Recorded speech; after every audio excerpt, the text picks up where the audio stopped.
Hi guys, today I'm doing a review of the Estee Lauder Double Wear Stay in Place makeup.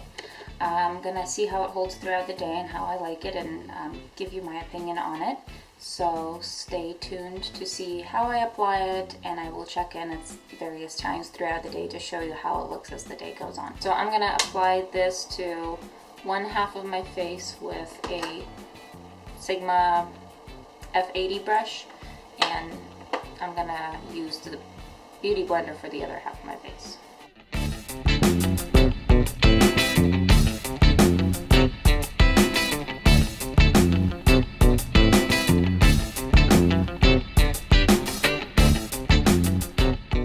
Now on the other side of my face, I'm gonna use the beauty blender. I'm just gonna dip it in and blend it out.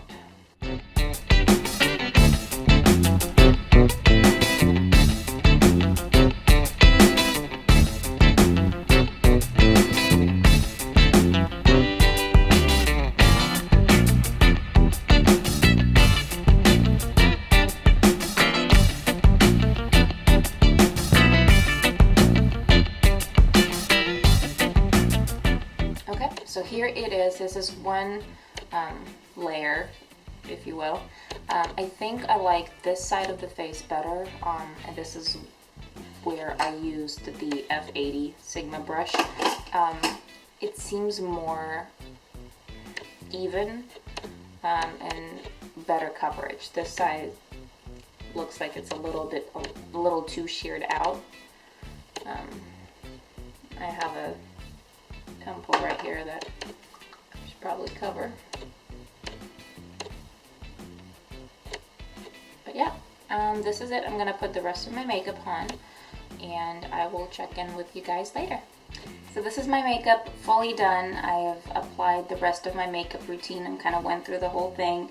I think it looks really good. The matte is pretty natural. It's probably more on the matte looking side as far as the finish goes, but it does look pretty good. I'm gonna check in throughout the day to see how it holds up and how it looks, you know, as I do things and go about my day. It is 11:47 right now, so it's kind of late. I usually get up at like 7 in the morning, so I'm gonna try to stay up later to see how it holds on the longer I go.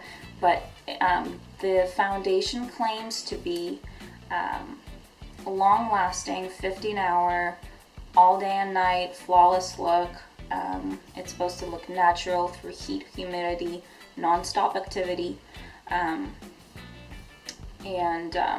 it's fragrance-free, oil-free, dermatologist tested, and it's not acne-genic, so it's not supposed to break you out, which is amazing because I always break out and I get these little bumps over my face when I use something that's not good. So we'll check in later, and again, this is the Estee Lauder Double Wear Stay in Place makeup. I am in shade Sand 36, 1W2. I don't really know what that means, but Sand 36 I think is the shade. I think it cost $37. I got this at Nordstrom, and it's the same price in Sephora and other stores that you can get it. So we'll see if it's worth the money. I'll check in with you guys in a little bit. Hey guys, so it is 5:32. I think it held up pretty well so far. It's been about 6 hours. I'm not oily or shiny. Maybe just around my nose. It wore off a little bit, but other than that, I think it looks good. For the past 6 hours, I've been hanging wallpaper at my sister's house, so we've been quite active. But it looks pretty good so far, so I'll check in again at the end of the night. Okay, it is 12:45 a.m. I'm very tired. I've been up wearing this makeup for 12 hours. And I think for the most part it looks very good.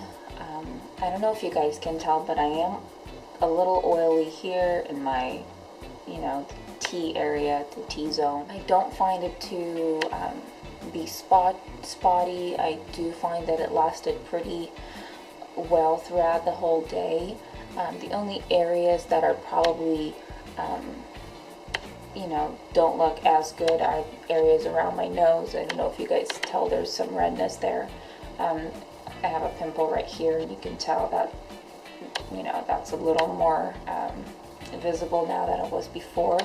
And like my chin, because I always do this when I sit, maybe a little bit on my forehead, but nothing too horribly bad. Honestly, if I needed to go out somewhere or to go do something, I would only probably need to just powder my face to touch everything up. So for the most part, it held up really well.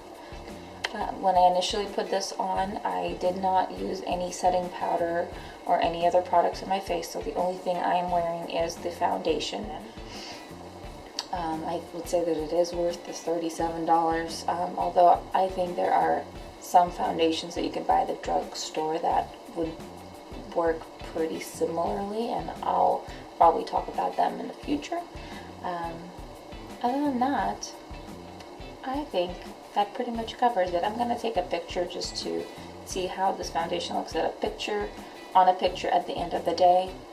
And I'm also going to touch it up with powder just to see how it looks when it's touched up. So here's a close-up.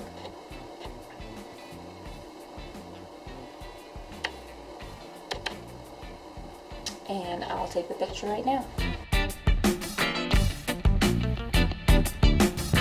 I'm going to try to set it with just a mattifying powder just to see how it looks when you touch it up. I'm going to use the Rimmel Stay Matte powder and just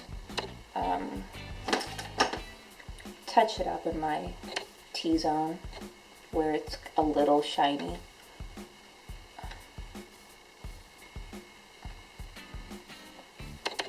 Oops. So yeah, that does help a lot, and it doesn't take much at all to cover it. So I feel like that fixes the problem pretty quickly.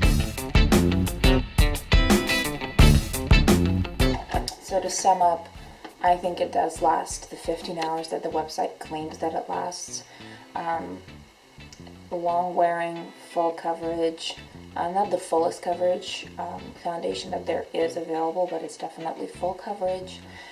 It doesn't like transfer. If I were to like hug someone or like touch something, you won't have foundation left over. So I love that, because anytime I try to hug my husband, he has, you know, foundation marks on his clothes if I wear anything that is not non-transferable.